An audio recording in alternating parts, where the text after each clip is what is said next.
واحد الإنسان قال لك عمي وبا متقاطعين، يا للمصيبة يا للمصيبة يا للمصيبة. روح نقول لك يا أخوي اسمع مني من الحافظ، هذا أخوك عليك مقاطعة، ما صلاش الفجر ما صلاش الفجر، ماش محافظ على الصلاة مقاطعة، راه يكذب راك مقاطعة، راه ينمم ويتكبر راك مقاطعة. أمور الدنيا قال لك با الصايمين هو عمي قبل، قال لك هو العيد. قل أخوتي فأقسم لكم بالله الذي لا إله غيره والله وبالله وتالله يلي راه مقاطع المسلمين ما يقبل منها رب العالمين.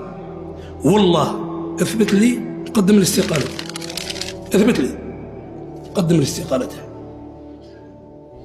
والحديث مبين، تعرض أعمال بني آدم كل يوم اثنين وخميس، ويعرض رب العالمين الملائكة يقول لهم أين فلان فلان